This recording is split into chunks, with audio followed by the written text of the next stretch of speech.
తాకట్లో ఉన్న మీ బంగారాన్ని విడిపించి ఆ రోజు ఆన్లైన్ రేటుకి కొంటాం. Sharma gold company. నమస్తే, మీరు చూస్తున్న సుమన్ టీవీ. నేను మీ కీర్తి.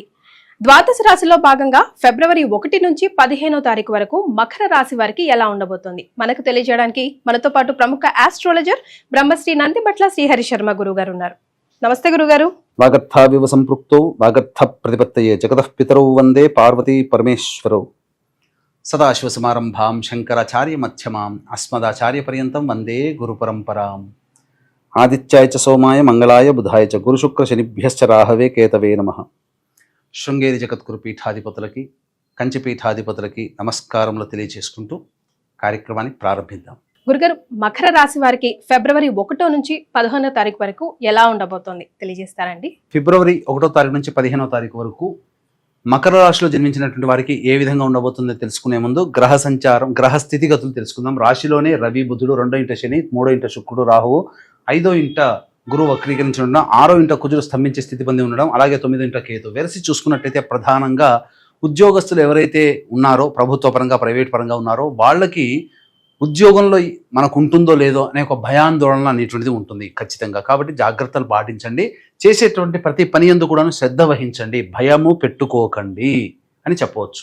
ఇక 2వ ఇంట శని ప్రభావం చేత ప్రధానంగా మీరు గమనించుకున్నట్లయితే ఈ మకర రాశి వారు ఏదైనా కానీ చెప్పాలనుకున్నటువంటి విషయాన్ని సూటిగా చెప్పలేకపోవడం, తద్వారా మీరు ఒక రకంగా ల్యాగ్ అనేటువంటిది మీకు ఏర్పడుతుంది. తద్వారా ఏమవుతుంది, ఎదుటి వాళ్ళు మిమ్మల్ని తక్కువ అంచనా వేసుకునే అవకాశం ఉంటుంది. కాబట్టి వాక్కుని చాలా స్పష్టంగా మితంగా చెప్పడానికి ప్రయత్నం చేసినట్లయితే ధనుసు రాశి, ఈ యొక్క మకర రాశిలో జన్మించినటువంటి వారికి చాలా మటుకు విజయాలు పొందుతారని చెప్పవచ్చు. ఇక 3వ స్థానంలో శుక్రుడు, రాహు యొక్క ప్రభావం కావున ఖచ్చితంగా ఈ యొక్క మకర రాశి వారికి కొత్త నూతన వ్యక్తులు పరిచయం అవుతారు. తద్వారా మంచి జరిగేటువంటి అవకాశాలు గోచరమవుతున్నాయి. కానీ స్త్రీలతో మాట్లాడేటప్పుడు, స్త్రీలతో కార్యక్రమాలు చేసేటప్పుడు జాగ్రత్తలు పాటించండి. ఏదైనా కానీ పనులు స్త్రీలతో ఉన్నట్టయితే, ముడిపడి ఉంటే ఆ పనుల వరకే మీరు ఉండండి తప్ప మిగతా ఇతర వ్యాపకాల జోలికి వెళ్లకుండా ఉంటేనే మీరు సేఫ్గా ఉంటారని చెప్పవచ్చు.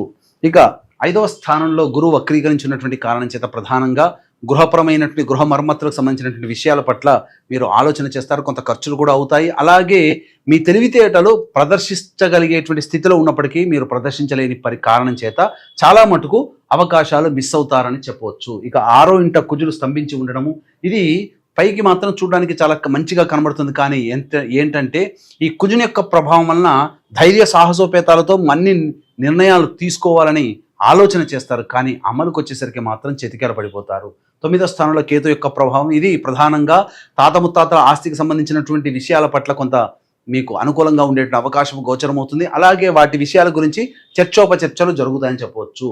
ఇక తర్వాత ఏ రంగంలో ఉన్నటువంటి వారికి మంచి జరగబోతుంది అనేటువంటి విషయాల గురించి, మంచి చెడుల గురించి క్లుప్తంగా తెలియజేసేటువంటి ప్రయత్నం చేస్తాను. ముఖ్యంగా ప్రభుత్వ పరంగా ఆదాయాన్ని పొందేటువంటి ఏజెంట్లు కానీ, అలాగే కాంట్రాక్టర్లు కానీ, వ్యాపారస్తులు కానీ బిల్లులు పాస్ కావడానికి మాత్రం చాలా కష్టపడాల్సినటువంటి పరిస్థితి. అలాగే కొత్త టెండర్లు వేస్తూ ఉన్నట్లయితే కాస్త మీకు ఇబ్బందులు ఎదురయ్యేటువంటి అవకాశాలు గోచరమవుతుంది. కాబట్టి ముందుగా ప్లాన్ ప్రకారం ఆలోచన చేసుకొని ఒక ప్రణాళికాబద్ధంగా ఆ యొక్క కార్యక్రమాల్లో నిమగ్నం అయ్యే ప్రయత్నం చేస్తే మంచి విజయాన్ని పొందే అవకాశాలు గోచరమవుతున్నాయి.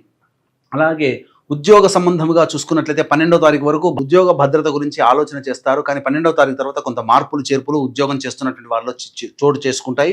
నిరుద్యోగస్తులు కష్టపడితే తప్ప 12వ తారీఖు లోపల ఉద్యోగాన్ని పొందలేనటువంటి పరిస్థితి గోచరమవుతుంది. కాబట్టి కష్టపడి మీరు సబ్జెక్ట్ని పెంచుకునే ప్రయత్నం చేసినట్లయితే ఉద్యోగం తప్పకుండా లభిస్తుందని చెప్పవచ్చు. ఇక తోలు, చర్మ వ్యాపారస్తులు, ఇనుము స్టీల్ రంగంలో ఉన్నటువంటి వారు, ఎడిబుల్ ఆయిల్స్ ఆటో రంగంలో ఉన్నటువంటి వాళ్ళు, ఎడిబుల్ ఆయిల్స్ విక్రేతలు, అలాగే దిగువ స్థాయి ఉద్యోగస్తులు అనగా క్లాస్ 4 ఎంప్లాయీస్లు, అలాగే ఈ సంబంధించినటువంటి మైనింగ్ వ్యాపారస్తులు ఎవరైతే ఉంటారో, సిమెంట్ పరిశ్రమల్లో పనిచేసేటువంటి వాళ్ళు ఎవరైతే ఉంటారో వాళ్ళందరికీ కూడాను సాధారణమైనటువంటి ఆదాయం ఉంటుంది. పెద్దగా వ్యాపారం అనేటువంటిది జరగకపోవడము, మిశ్రమ ఫలితాలు అనేటువంటివి పొందుతారు. కాబట్టి మంచి చెడు ఖర్చు ఆదాయం అన్ని సమానంగా ఉంటాయని చెప్పవచ్చు.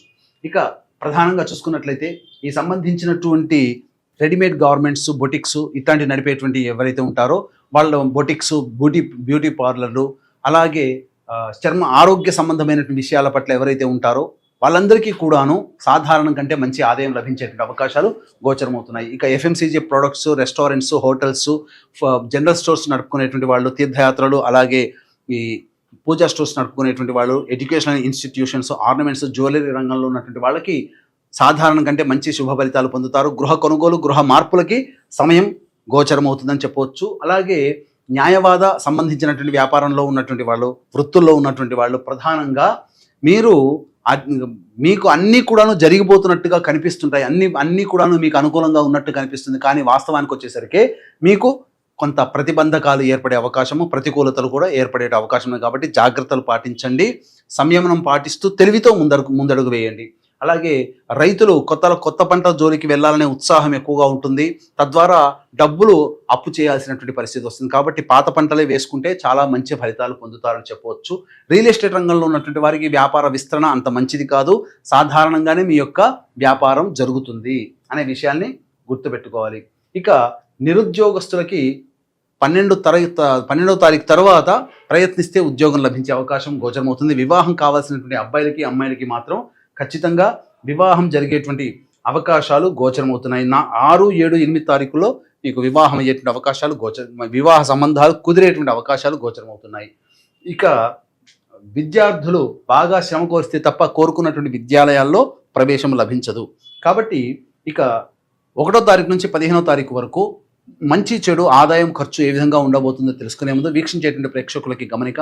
ఈ నెల ఫిబ్రవరి 12వ తారీఖు రోజున మహామాఘి అనగా మాఘ పౌర్ణమి సందర్భంగా 144 ఏళ్లకు ఒకసారి వచ్చేటువంటి మహాకుంభమేళాలో త్రివేణి సంగమం ప్రయాగ్రాజ్ క్షేత్రంలో జాతకరీత్యా కలుగు విద్య, వివాహ, ఉద్యోగ, దాంపత్య, సంతాన, అనారోగ్య సమస్యల నివారణకి, అలాగే ఇప్పుడు సమస్యలు ఎదుర్కొంటున్నామంటే అవి గతజన్మ కర్మదోషాలు కావున గతజన్మ కర్మదోష నివారణ, తిల హోమాలు, అలాగే ఈ సంబంధించినటువంటి 2025వ సంవత్సరం 12 రాశుల వారికి శని వలన ఇబ్బందులు, సమస్యలు ఉంటాయి. కాబట్టి శని దోష నివారణ హోమాలు అనేటువంటి పర్ హెడ్ 2100 రూపాయలకి చేయించడం జరుగుతుంది. అలాగే ఇప్పుడు మనకు పుష్కరాలు ఎలాగో కుంభమేళ అలాగే కాబట్టి బ్రాహ్మణుని కర్తగా పెట్టి పెద్దల యొక్క ఆత్మతృప్తి కోసమే పిండ ప్రధాన కార్యక్రమాలు, తర్పణాది కార్యక్రమాలు చేయించడం జరుగుతుంది. వీరి వివరాలు కార్యక్రమ తదనంతరం కాంటాక్ట్ చేసి తెలుసుకోవచ్చు. అలాగే ప్రస్తుతం కుంభమేళాలో పరిస్థితులు అనుకూలంగా ఉంటే ప్రయాగలోనే చేయించడం జరుగుతుంది. ఒకవేళ అనుకూలంగా లేకపోతే ఖచ్చితంగా కాశీ క్షేత్రంలో అదే గంగ అక్కడికి వస్తుంది కాబట్టి కాశీ క్షేత్రంలో చేయించడం జరుగుతుంది. ఈ యొక్క మార్పుని గమనించగలరు. ఇక గమనించుకున్నట్లయితే 1వ తారీఖు రోజున ప్రధానంగా కుటుంబ సభ్యులతో వాగ్వివాదాలు చోటు చేసుకుంటాయి. ధనపరమైనటువంటి నష్టాలు కలిగే అవకాశం ఉంటుంది. మనస్సు ప్రశాంతంగా ఉండదు, చికాకులుగా ఉంటాయి. 2, 3వ తారీఖులో కనుక చూసుకున్నట్లయితే ఇతరుల యొక్క సహాయ సహకారాలతో మీ యొక్క పనులని పూర్తి చేసుకుంటారు. రాని బాకీలు వసూలు అవుతాయి. స్త్రీ పరిచయం మీకు జీవితంలో ఆనందాన్ని కలగజేస్తుందని చెప్పవచ్చు. ఇక 4, 5, 6, 7, 8 తారీఖులో కనుక చూసుకున్నట్లయితే గృహోపకరణాలకి, గృహ మరమ్మతులకి, వాహన మరమ్మతులకి ఖర్చులు అధికంగా చేస్తారు. మీ ఆరోగ్యం పట్ల శ్రద్ధ వహించాల్సినటువంటి పరిస్థితి. ముఖ్యంగా ఏ పని ముందుకు సాగకపోగా ఆటంకాలు ఎదురవుతుంటాయి, వృధా కాలయాపన జరుగుతుంది. కాబట్టి జాగ్రత్తలు పాటించండి. ఇక 9, 10, 11, 12 తారీఖుల్లో ధనాదాయం చాలా చక్కగా ఉంటుంది. రాని బాకీలు వసూలు అవుతాయి. మీ యొక్క అవసరాలకి, ఖర్చులకి మించి ఆదాయం మీకు లభించడం ద్వారా మీరు మంచి స్థితిలో ఆనందంగా ఉంటారని చెప్పవచ్చు. విందులు, వినోదాలు స్నేహితులతో, బంధువులతో చేసుకుంటారని చెప్పవచ్చు.